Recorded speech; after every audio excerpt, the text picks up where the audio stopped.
When thinking about how we've learned how to let our managers manage, there's been a couple key things that I just want to share that we've learned the hard way that hopefully will save you a little bit of time. One of the biggest things for us in building a business and allowing our management team to really jump in and do the things that they need to do and that we need them to do, because let's be honest, we're both moms. We both have between the two of us, we have 4 children under the age of 5. So we've really had to let our managers manage in order to grow in the last year, especially in the pandemic. So the first thing is culture. This is something that we really felt from the beginning was important, but we didn't know how to convey that. We didn't really know how to infuse that into our team. So culture has been a big thing that we've learned. And we found that we've had to start from the beginning. The second we interview someone, we're infusing our culture. We are telling them the standards that we really expect of them instead of trying to hope that those people can get on board once they're hired. We've really infused culture from the second that we meet somebody. This is who we are. This is what we do. These are our values. Kindness is number one. We can train you on anything. We can't train you to be kind. So we've been very, very picky in who we hire and the things that we tell them when we first start. But culture, we literally treat our team like family. That's part of our culture. They are important to us. They are not a number to us. For them, that really helps them be really accountable when they feel like they're a big part of our success, because they are. Setting the standard and giving them the tools. This has been a hard one for us. Ripe is our baby. It's been very hard for us to step back. When you grow something from nothing, you want to smother it. We all know that. And that is was my struggle. You want to be in there all of the time. But I've found over the course of having management fail that a lot of that was my fault. We weren't giving them the tools and we weren't setting the standard of what we were expecting. We were just being like, oh, great, you're going to manage, you can do everything, we'll throw you right in, and that's the way it is. That's just not successful. It hasn't been successful for us to this point. What has been successful is us setting the standard of how we'd love things to be done and then giving them all of the tools, whether that's training, resources, all of the things to be able to run with it. The biggest thing is jumping before you're ready. I've never been ready to hand over the reins, ever.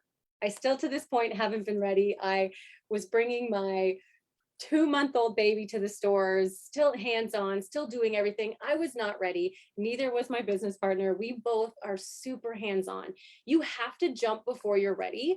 And if you've given your team the tools and set the standard and infused your culture and what you believe in and your values, you need to be able to jump before you're ready at that point, because there won't ever be a point where you're like, you know what, I'm so ready to hand over my business.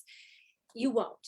It won't happen. It still doesn't happen to me. We're now at 4 stores, and in the summers we have, I think it was 25 employees last summer. I was still not ready. You have to believe in your team and have given them the tools to be able to say, you know what, if you're going to do this, now is the best time, and let them, they're probably going to make some mistakes. Let them make mistakes. I made mistakes. I know that they will. We learn from those.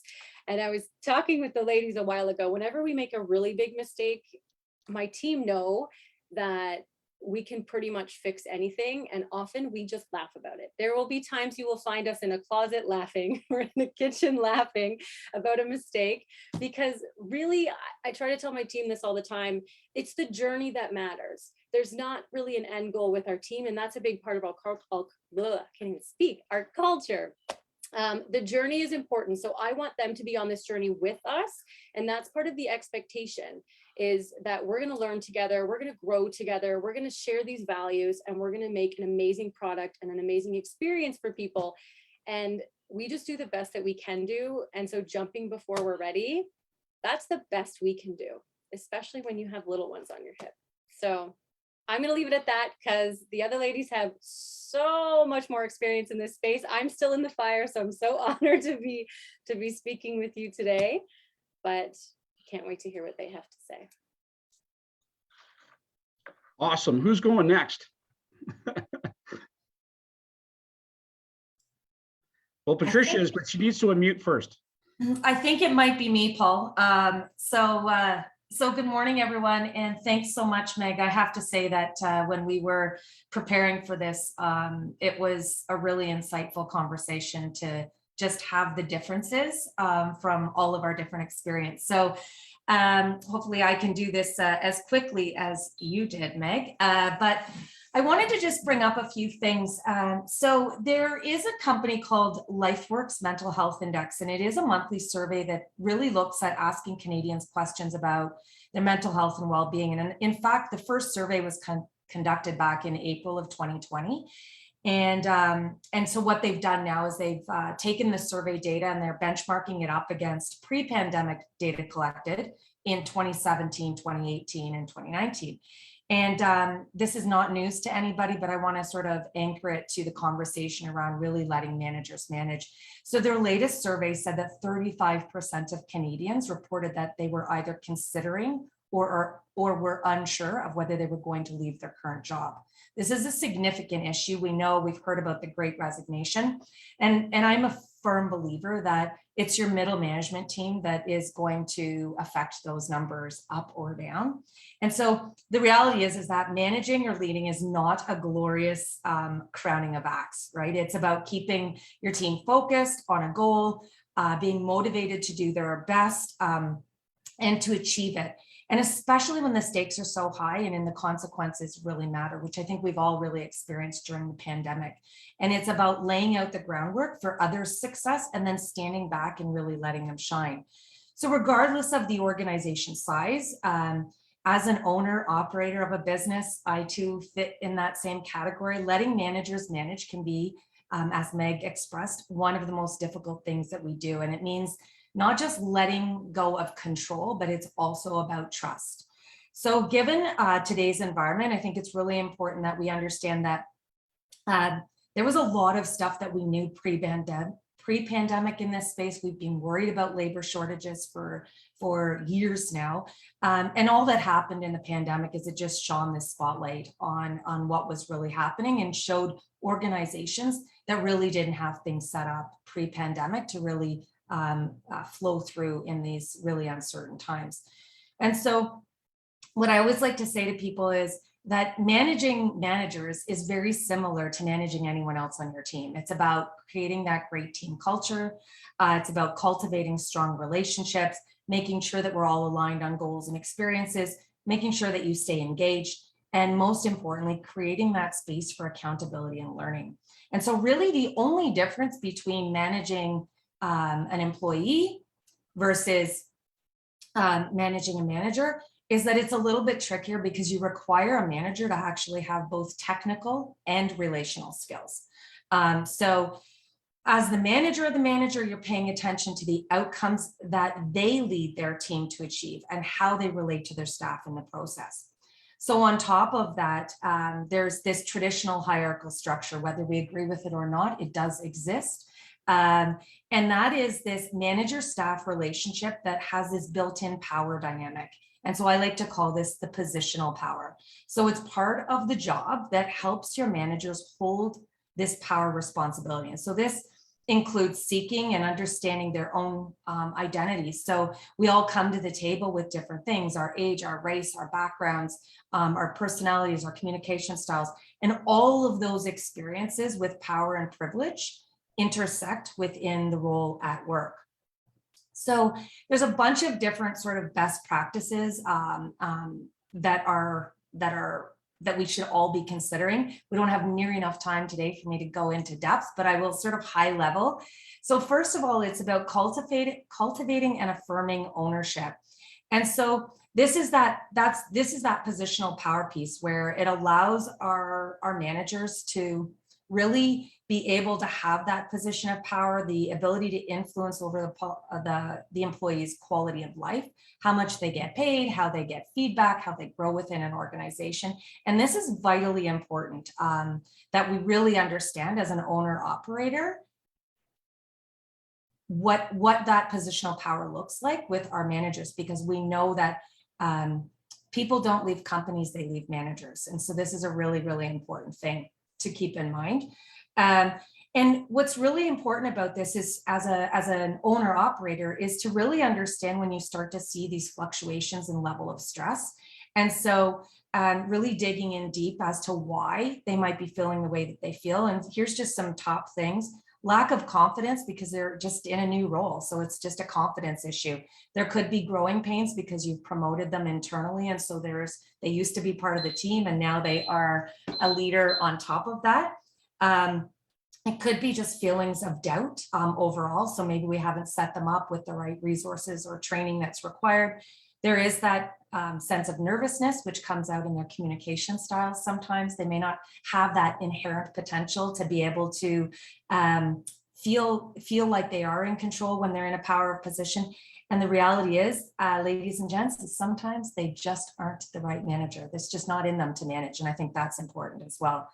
So the second thing is really around understanding their management and leadership style. I won't go into detail about this, but it's vitally important to understand, are they, sort of a big picture thinker? So they know how to explain the what we're trying to get to, but they won't necessarily understand how to motivate and inspire the team below them in more of the granular details. As an owner operator, we can help support them in getting more granular, giving them the skills and resources to do that. Always be modeling, and I think Meg really did talk a lot about this, and I think she exudes this in the best way, is, walk the walk, talk the talk. Set the bars high, do those regular check-ins, make sure that you're part of the feedback loops. It's easier to see a great leader and be able to mimic those behaviors than be told to do a certain behavior without seeing it happening to you. And the other piece is around seeing them in action. And I think sometimes as organizations grow, we lose sort of that day-to-day seeing people in action. And so being part of regular check-ins, team meetings, giving feedback, maybe working through role plays on really tough discussions that might take place, supporting joint interviews together. These are all ways that we can train our teams at the same time, but really just showing that sense of togetherness in learning. I think the best part I've learned is that being part of that process, I'm learning all along the way as well. I'm getting better as a leader because I'm learning from other strong leaders that I've brought onto my team.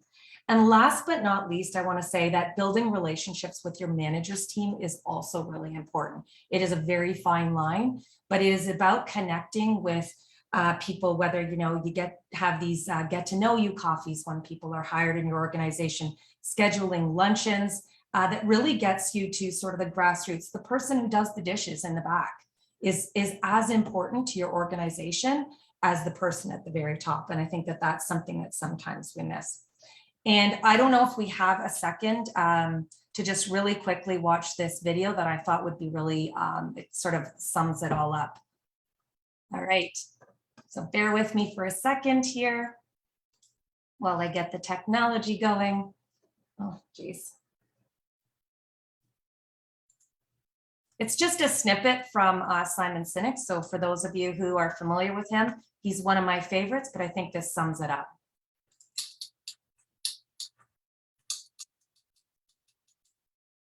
When we trust people, we want to give them agency and empower them. I think the challenge is what goes first, And I think for anybody in a leadership position, I think one of the things that they fail to appreciate is that trusting is one of the risks a leader has to take. And I've never heard a great leader say, "Prove to me why I should trust you."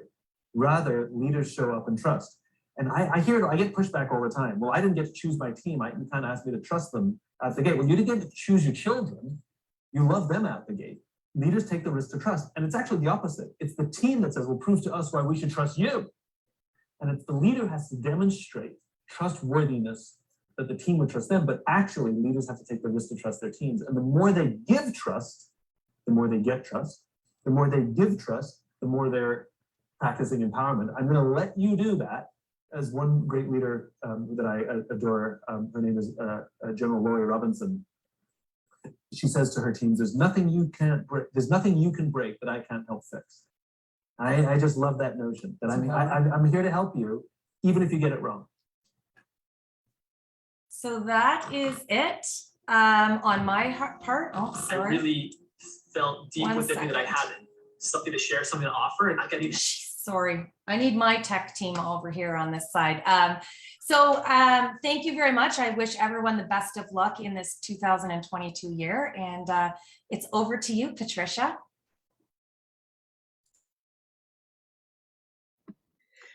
Finding the mute button, the theme for 2022 again.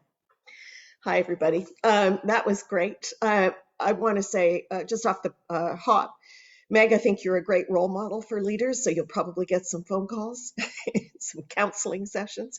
And if you ever get a chance to take one of Tina's leadership workshops or can learn from her, you should. She knows it all. So I just am very honored to be with you.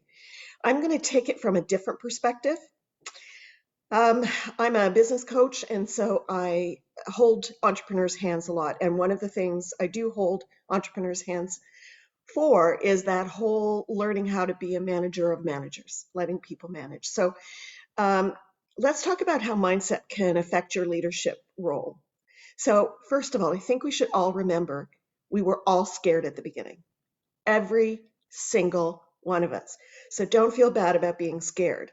And I loved what you said, Meg, about, just jump in, because what's the difference if you wait a little while, right? Maybe you'll just get there sooner. But first of all, we start a training program with entrepreneurial mindset because it is the key thing to one of the ways you can perform and perform well and be the leader that you want to be. Just remember that every time you do something new, you don't know how to do it, right?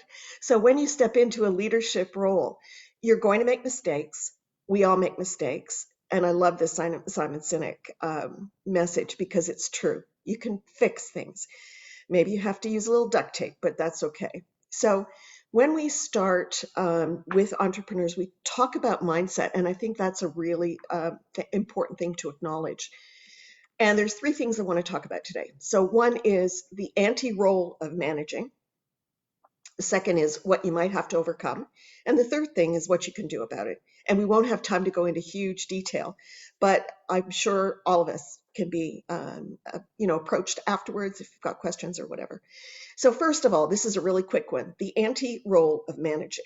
There is such a thing. How many of you really know a manager who was awful, who, let's face it, who sucked? They were they just overmanaged you, or they were mean people, or whatever it is. We've all experienced that. I want you to hold that role of the anti-manager just off to the side so that you can recognize that you don't want to be that manager. It's really important. So that's one. Two, what are the, the aspects of mindset that really make a difference?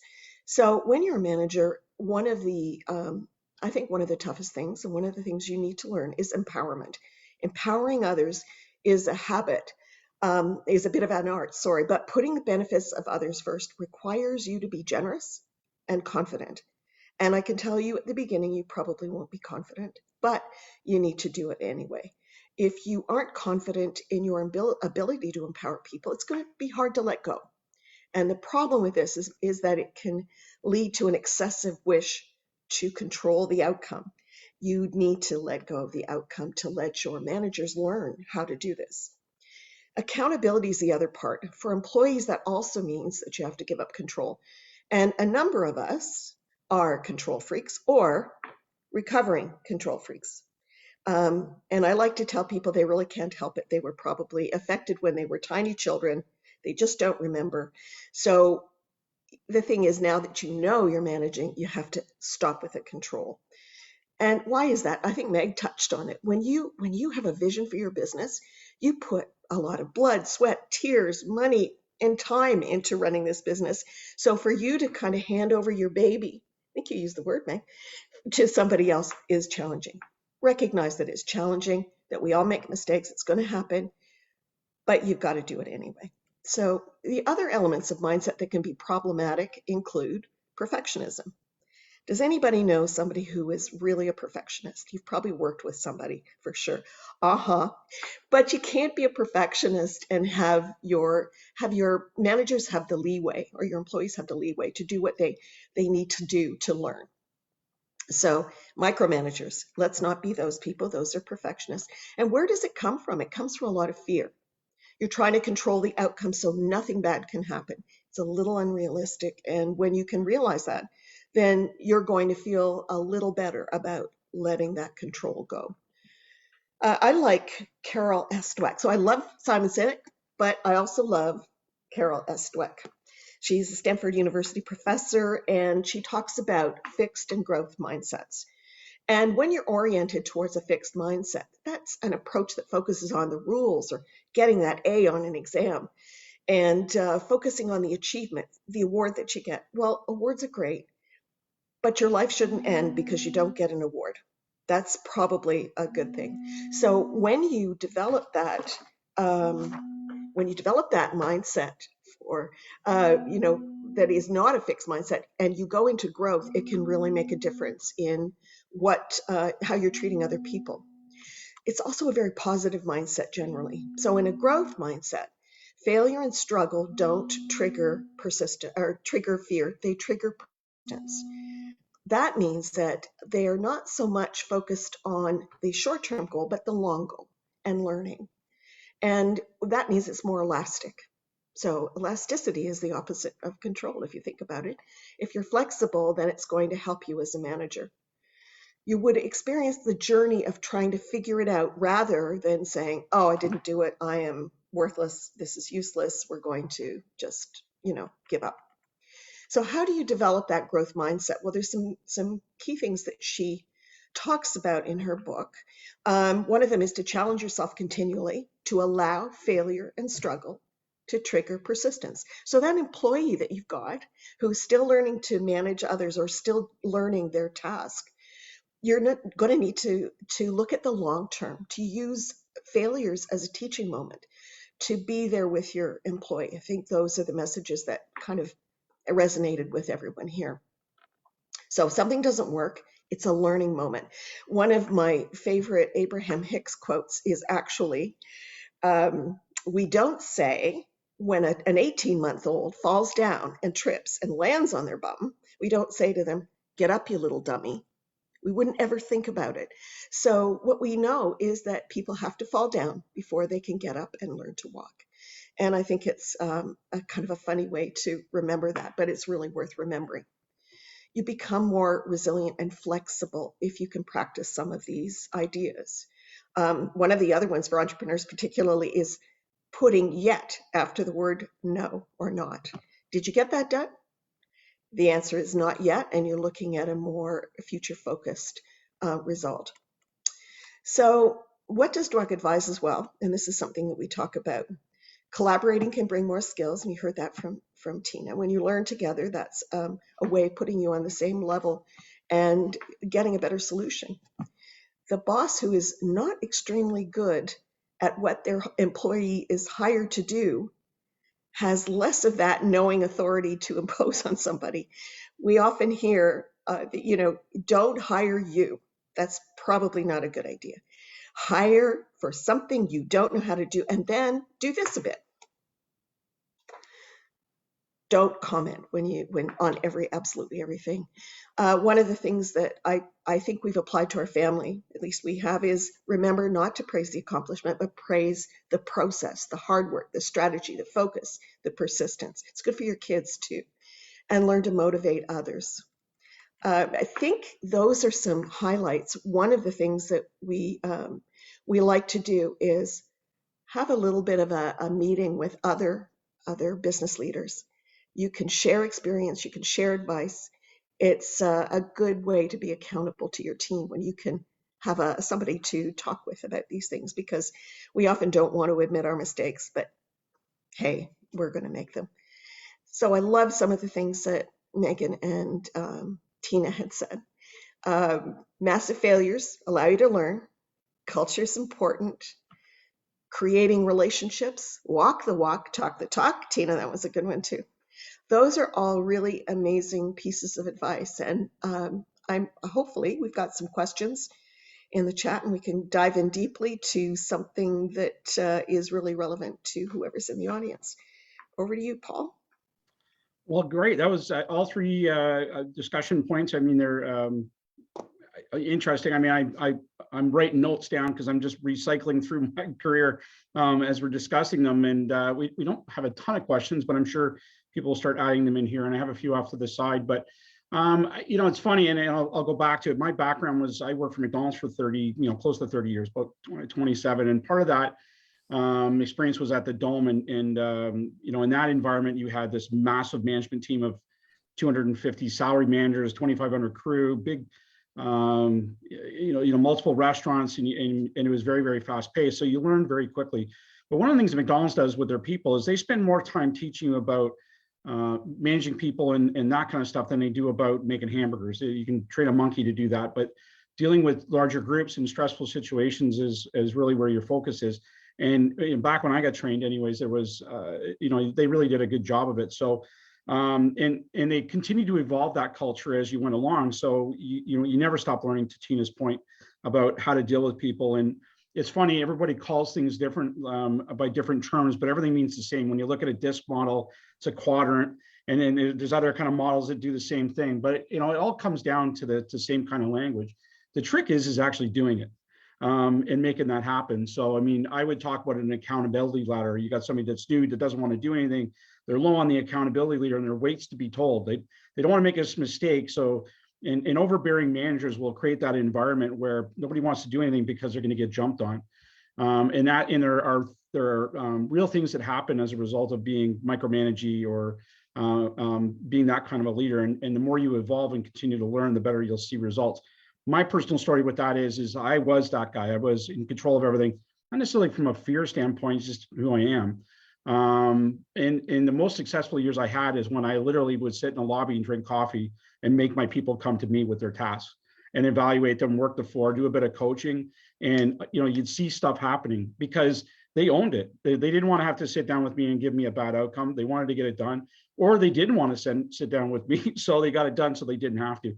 Millions of different ways of kind of looking at how you motivate people to get things done. But what I kind of want to talk about and shift this a little bit to, and we'll answer the questions, but how does this work in a virtual environment where you've got staff that are in and you're managing from afar, and you don't have those visual cues and the body language that gives you a manager so many different cues about how you actually handle a situation. And how do we kind of create this kind of accountability and empowerment when you're doing this from afar? So just keep that in mind as we're answering through some of the questions. Sorry, I was stretching to see if we could get a few more questions in here, and we did, which is good. So one of the questions in here is, how do you show someone that they're not a bad person, but not the best manager for a company? So the age-old question, how do you coach somebody to let them know that they're an ass and not hurt their feelings and actually motivate them? I don't know, who wants to jump on that one? Megan's like, no, I'll leave somebody else to do that one. We've learned this lesson, and if someone's not a good fit in our company, we don't drag anyone. If I know someone is not a good fit for our company, the sooner we can help them find a different career path or a different job that is going to fuel their level of genius and fit for them. I don't take it personal. It's black and white for us. If we know for sure that it's not a training thing and it's just not going to work. I don't know, like, I'm sure the other ladies have some great advice about that if you have somebody that you really do want to keep on your team. But for us, the sooner that we can realize if this isn't the best fit for somebody with their life, because I want my team to be happy. If they're not happy here, I want them to be happy where they will be happy. And I want to find somebody that is going to be happy here and fit here. Yeah. Because if they're not a good manager for your company, they're not representing you, period. So Totally agree. Ours is a little cutthroat. We learned that the hard way, but it's easier, just done. Yeah. I mean, everything has an outcome, right? So if you've got somebody that's in front of customers, in front of your employees, it impacts everything down the line. You have to make quick decisions in that kind of an environment. You don't have the you don't have the luxury of kind of stretching something out a little bit farther. Tina, you're not in there, so what? I was just going to add to Meg's. I mean, I think my favorite statement is hire slow, fire fast.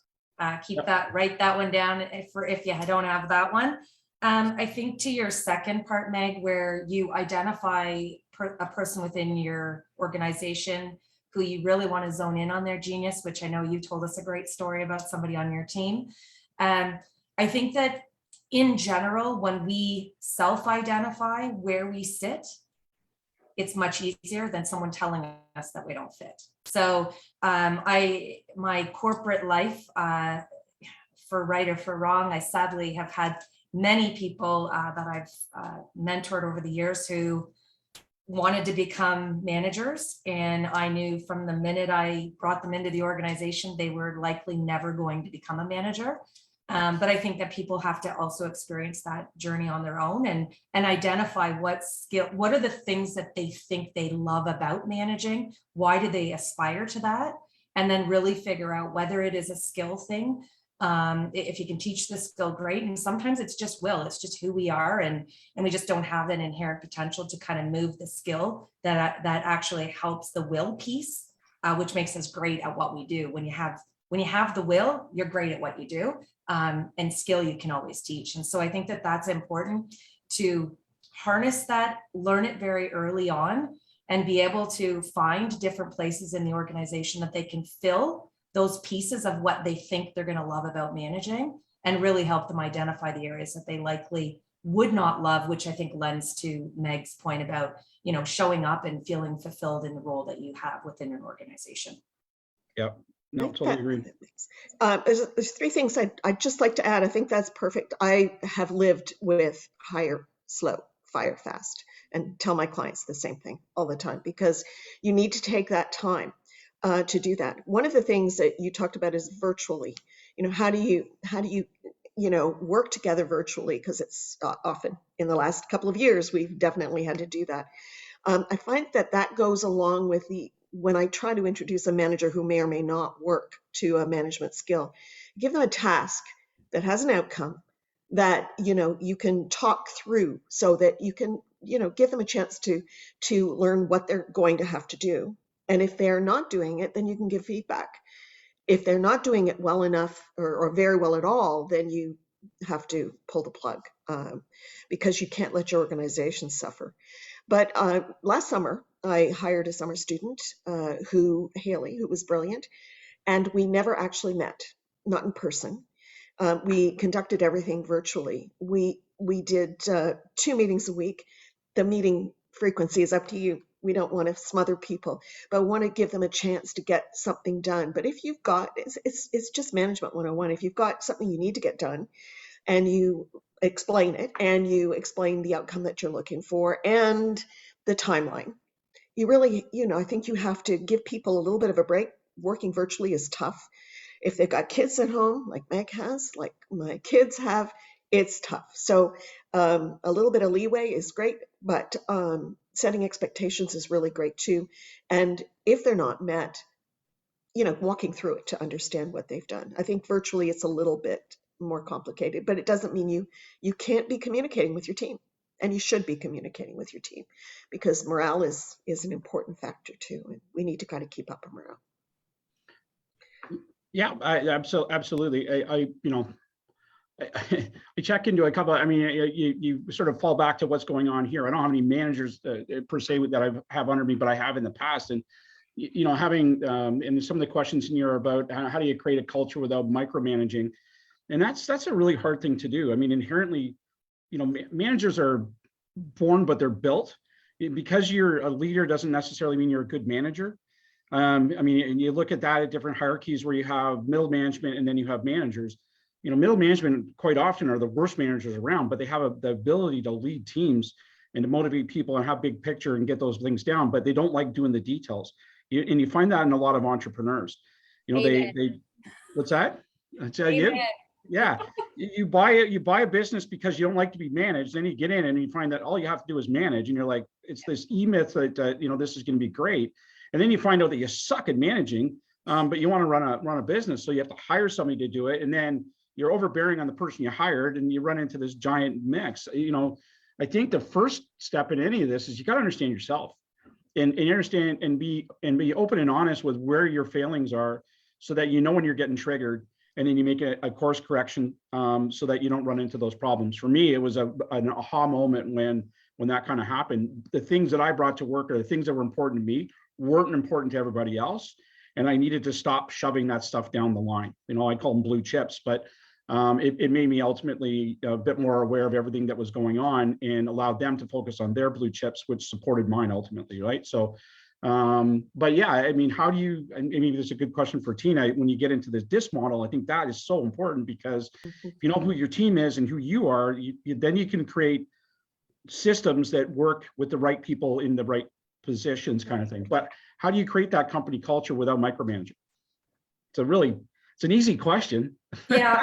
So, I mean, I think culture, and we could talk for an entire session just around company culture, because I think that, you know, for the most part, you know, culture really, we have a vision of what we want, but culture really happens from the masses, right? So it really is important to involve your team in the ongoing expansion of your culture. Culture is dynamic, it's not static, it should be changing with times. Culture is not the same as your vision and your mission. Those are different things. Culture is becoming so vitally important as you acquire people. And I think there's some great companies that we could look to sort of model, but I wanted to just sort of just add to sort of the difficulties, I think, with connecting with people right now in this digital space. And I would actually argue that in the digital world, we have a better opportunity to understand our people, because it is eliminating a lot of the barriers that we had in face-to-face interactions. So there are more opportunities to have one-on-ones. There is more opportunity to meet our teams where they need to be met. And I think even just, you know, here we are on a Zoom, you know, we have some really good cadence in our organization that we share with other organizations on, you know, we have a water cooler that our team visits the water cooler every day. It's a digital water cooler. We use collaborative spaces, so they are anonymous. There's only 5 of us, so it's not too difficult to figure out who's saying it, but it allows people to come forward and talk about maybe where they're sitting mentally. We were working with an organization that's, you know, really struggling with the fact that they're not seeing their people, you know, day to day. You know, the owner loves to walk the halls and see whether people are shrugged over at their desk or sort of, you know, like they've got a pep in their step. And so you still can do that in a digital space. It's going to take a little bit more time right now, but I can guarantee you it's actually more productive, and it allows people to be met where they need to be met. And I think that sort of loops back, Paul, to the whole, you know, thinking about personalities and communication styles. It is easier to meet people in their own communication style in the digital world than it ever was in a live interaction. And that, I think, we all have to get used to, because that part is not going away. We're going to live in a hybrid. Hopefully it is hybrid and not just digital, but I do think we will live in a very hybrid world moving forward. So I don't know if I answered that question, but. No, I mean, it's very, anytime you go through change, it's uncomfortable, right? I mean, and any change that happens to any organization takes it from high functioning at any point to a different state. And, you know, you have to, and it's how you work through that. You know, I mean, we're going through a massive change in the chamber in the way that we think, and we're still trying to figure that out and align it. And then, but at the same time, you need to get people that need to know what they need to do, and the vision isn't clear yet. So that's the biggest struggle. And I think that's kind of what the virtual world is doing, where your norms are very much ingrained in what you do face to face, and this is how we've always done it, and you have to think differently, and that isn't easy for everybody, and typically not easy for a lot of managers that are very, wait a minute, I got this figured out, now I got to change. What are you talking about? Why I can't do that? So anyway, let's get to another question in here. Paul, just before you say that, I was going to point out that micromanaging is a culture. You don't want that culture. So to form a culture without micromanaging, you just have, you know, it's collaborative. We need to be collaborative. Absolutely. So there's a question in here. You talked about the right tools for your managers. What do you mean by this? Training is hard for companies with a lack of a full team in place. Some people prefer to be thrown into the fire, while others need a full training plan. Can you speak on this at all? that for me? Yeah. We have both. We do both. And so I Right. feel like that's a very individual approach. Like we do have some managers that like to be thrown into the fire and then know that they have access to us to walk them through anything that happens. And then we also do have like full training manuals. And I know for a lot of my managers, like I will do up massive lists of like all the contacts, all the things like as before I fully put someone in a role. I don't know if this is right or not, because it's just something that's worked for us. I will just go through all the things that have happened in the last year that caught me off guard, and I will walk them through or write it out or phone numbers or whatever, just so that they always have access to that. But yeah, it's really individual for us. We do have some managers that need to go through like full training, full things. Like I do have this year some outside help coming in to train some of my staff on some of the areas that I just don't know 100%. Like we do bring outside people in to train sometimes, but then some people just literally want to be thrown into the fire. I'm one of those people, so I get it. I don't want you to tell me what to do. I just want to do it and figure it out, and I'm probably going to ace it.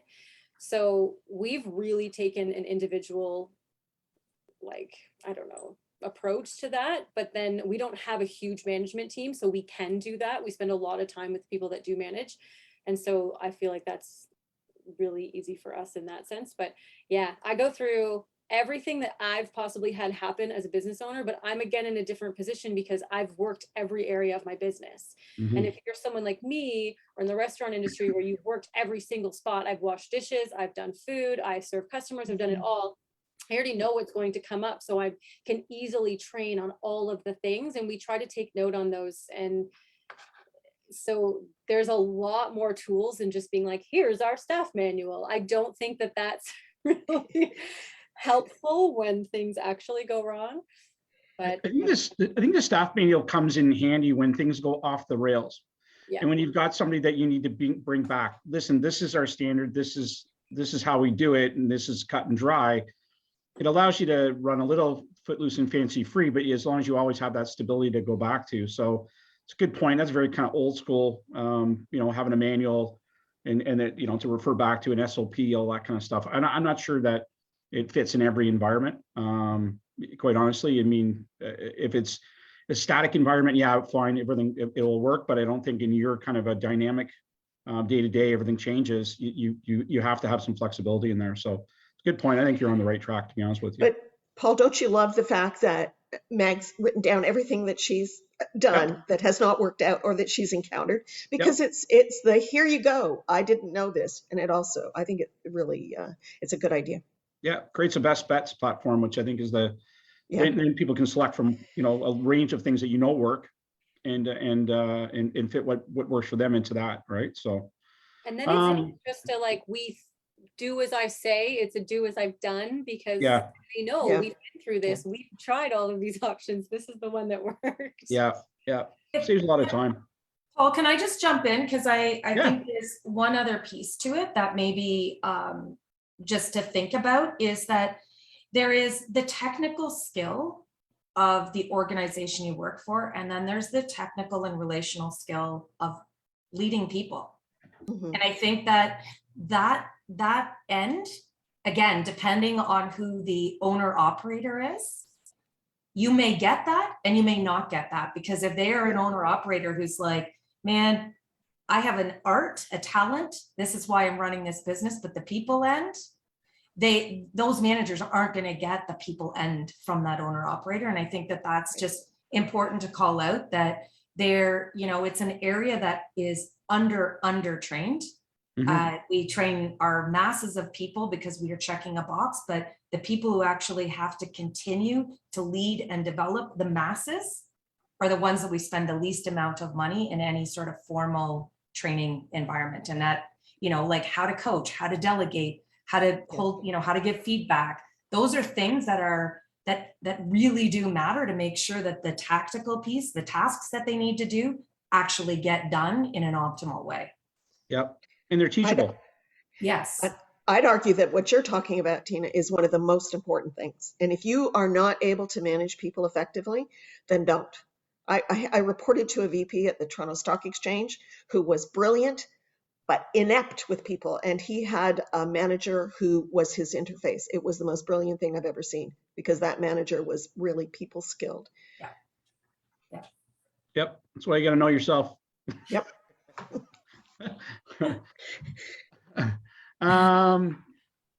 Yeah, it's an interesting question. We've sort of been talking around this, but what maybe these are some tangible tips from you guys about what you can do as a leader to build trust in the team and trust in themselves. Trust them. Yeah, lead by example. That's it. Yeah. How do you trust them? Well, I think what we talked about earlier is if you give somebody, you're trying to figure out how they're going to cope with something, you give them a task, you discuss it, you let them do it, and then you debrief it. I found that's worked in the past, and that may be old school, so I'm happy to take it under advisement. I think you eat the elephant. Eating the elephant.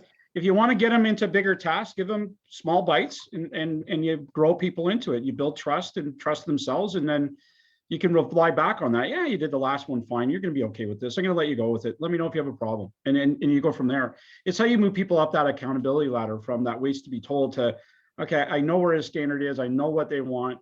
And I'm just going to apply that to this task as well. And I know that they're going to be there to answer questions if I need them. I think you have to walk the talk and be, for the most part, available, and not that guy that says, well, call me and I'll help you out, and then you never answer the phone. That will kill things right off the bat, right? But if you're there to support while we're letting them do what they need to do, and they know that, then I think you're going to wind up having a lot more success with it. I don't know, Tina, you got any thoughts? Yes, I do. Sorry, there's two things that I would suggest. So you may or may not have heard of Ken Blanchard, a really well-known leadership model. Situational leadership is a really great model to consider, that you think about on one axis, you've got will, and on the other axis, you've got skill. And when you think about trust, there's, I think we're all talking about an innate trust for people, but they're also, you trusting somebody on your team to go do a new task could in fact actually decrease their actual will. And I think that's why I love the will versus skill model, because it allows you to think about the task that you're asking them to do and think about where their level of will is. And do they have the skill? And based on that, it's going to show you as a leader, how much involvement do you need? Because what you always want to do is keep their will high. And that's just a really great one. And there's a really great book by him as well called The 1 Minute Monkey Manager. So if you've never read it, it is fantastic. It's a super easy read. And you can imagine Meg and Patricia and Paul, I know you all have been in this situation where you felt like all these monkeys are jumping on your back and you're just trying to figure out how to get them off. Well, that book actually shows you how to provide insurance to some of these monkeys, how to let some of them go off and do their things. So there are ways to do it. And at the essence of the whole thing is you are trusting them, but you're trusting them in a way that they can be successful. Yeah, very good point. That's a really good point. Very good point. One of the things we went through this giant culture change at one point, went to this thing called Send Delaney, which was a giant mashup of a bunch of different cultures. Didn't work, but there were some good nuggets that came out of it. You went into this like environment, and it was, getting deep and talking, and it involved hugging. It was very weird. Anyways, it just didn't work. But a couple of the nuggets. Yeah, not hugging. Tell me how you're feeling. We did this at a convention in an idol, and people are crying, and I don't know. That's just not me. It just didn't work for 98% of the company, because that's not how we were built. You were very demand task oriented and fast paced, and it was like, stop crying. There's no crying in McDonald's, whatever. It just sort of went that route. And now they wanted you to cry, and we didn't understand it. So at any rate, but one of the things that I took out of that was assuming innocence. So it sort of talks to what you were talking about, Tina, is that you have to assume innocence in anything anybody's doing to build trust with people. Yes. So it allows you to let things go, and then until somebody proves that they have an issue, or that there's a reason for you not to trust them. And if you adopt that mindset, you find that most people have great intentions, whether it be you're dealing with a customer or a staff member or whatever. They have good intentions from the start. And if you start with that mindset, you smooth over a lot of the rough spots. You just let mistakes happen and you move on, right? And don't get dwelled up on it. So I did learn something from the hugging session. You know, there was that and a few other things, but there you go. There's actually, Paul, there's another leadership model called The Art of Possibility by Benjamin Zander. Yeah. And it's actually him and his wife were a music conservatory. That's how their leadership model grew. And it was every student that came into their conservatory was automatically given an A. They started at an A. And so the model says it's easier to live up to an A. It's easier to stay at an A than to try to be getting to an A. And that is exactly what you just talked about, is having that belief when somebody enters your organization. That's very cool. And you know what else is cool? I mean, when you're hiring the right people, when you're really listening to your gut, when you're looking for the people who are a good fit, it becomes easier, honestly. Yeah, it does. I mean, and that, to Megan's point, you know, you hire the right individual, take your time. And I mean, even in here, I don't interview sheets. I want to sit down and talk to you and figure out, this is where I'm going. Does it fit with you? Does that make sense? How do you think you can contribute? You have to ask real questions, you know, not what's your favorite color and what tree do you associate yourself with? Who cares? That doesn't make any sense. You know, it's how are you going to fit here? How can I work with you? And if you know, that's really what it sort of comes down to, because you can train pretty much anybody to do anything. They have the right background and core. So yeah, good point. Anyway, we've got 5 minutes left. So I think different than what we normally do, I have a bit of a closing, which is mainly just propaganda. But if you guys want to just, maybe I will go around really quickly, a minute or two each, just as a closing, and then we'll wrap this up. Start with Tricia. I knew you were going to do that. Okay. I think the important thing is, from my perspective as an owner operator, as Tina just described, as the business owner, you've got to take care of your own mindset and be honest with yourself. To Paul's point, you've got to learn to know yourself well, be honest. I love the DISC model. I know, Tina, you work with it. We've worked with it with the chamber as well. It just is understanding your strengths and weaknesses, understanding your communications style, but adapting it to other people, and understanding that you're going to make mistakes. It's going to be okay, but you don't learn something without practicing it. I think that's the key thing for me. Cool. Megan? Something to leave with. I've learned so much in this last hour, which is amazing, but ready is a lie. You really need to lead the way with your team, and showing them how to be real and that you fail too, I feel like is such a big thing. So be a real leader. If you want people to trust you, if you want to build a great team, you need to be that person. Who I am with customers is who my team is with customers, and we live by that. So you're never going to be ready. It's a complete lie. Lead by example. Be that leader. I'm the worst manager on the planet. I never was good at it. I am a great leader. So knowing yourself. Yeah. But the proof is in the pudding. You guys have a Yeah. fantastic brand, fantastic product. The energy when you walk in your stores is great. You know, I mean, you got it going on. So I mean, you can. The result is what you're looking for ultimately. So whatever is working for you, that's the route you go. I think is the right answer there. Tina. Yeah, so I would say the same thing, Meg. It's been great. It's always amazing to just learn and listen, and even your peppered in comments, Paul, is really, really welcomed. I think the thing I would say is that believing in your people is the most important thing in this. And as soon as you feel as though you are struggling to believe in the art of possibility or the possibility of those people, you need to check yourself and really check in on why you're feeling the way that you're feeling and address it head on. Because when we don't believe in our people, I can promise you, could show you all kinds of research that supports what I'm about to say, they will not succeed. They will achieve the expectation that you set for them, good or bad. And so I think that's the way I would sort of end today for me. Awesome. Well, I really appreciate the dialogue. This is, we've been talking about our content and how we develop the next year, and everyone's getting Zoom burnout, and we kind of want to have really good, useful content that makes a lot of sense, that is a little bit timeless.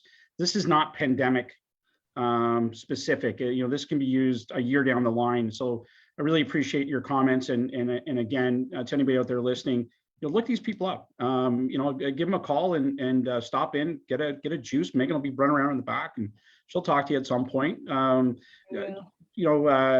Patricia's put together, an amazing program with Grow Vantage, but this asks for directions. We're working on something as an offering with the chamber that's coming up in next little while. Hopefully we can get that put to bed soon, and then offer something up for everybody. But some great learnings there for new businesses, and even businesses that are already established. And Tina, as always, you got a fantastic reputation, and you've you really know your stuff. It's great to work with you. We always really appreciate it. So with that, I just wanted to reinforce the importance of shopping local. The chamber, we're at the tail end of our Shop Local campaign. We just announced our winner with Central Ontario Broadcasting, walked away with $1,500. A really deserving guy named Ben Capullo, who is probably one of our best local supporters, picked out of a random draw just because he entered so many times. But that was a great program. And again, the I Choose Local really is a mindset in terms of supporting our local businesses. That's how they survive. Don't phone skip the dishes. Get off your butt, get in your car, go pick up your food. Order from a local online marketplace if you must. But really support these guys with likes and shares on their social media. Those kinds of things really make a big difference. And again, we're going to get through whatever lockdown we're in. And again, we're pushing as hard as we can on different things. We've got a couple of upcoming events. We did have the Mayor's Lunch scheduled for January, but we've had to postpone it. Hopefully we can get that off in May. And we have the Women in Business coming up. All the nominees are in. They're working on their entrances, their applications. We'll have finalists announced shortly, and that event is scheduled to go off in early March. So all things being equal, hopefully we can meet up and do a nice live event for it. And again, once the restrictions lift, we'll be able to get back to BA5s and some more live events. But I think this virtual component will always be a part of what we do from this point moving forward. So with that, thank you for your time. Stay safe. As Rocco Rossi says, stay positive, test negative. If you can find a test, we should have them mid-February, but in the meantime, do what I'm doing, and stay out of the malls and any places that are close contact, and hopefully we'll all survive this. And with that, I'll say have a great afternoon, and we'll talk to you soon. Bye-bye. Thanks, everybody.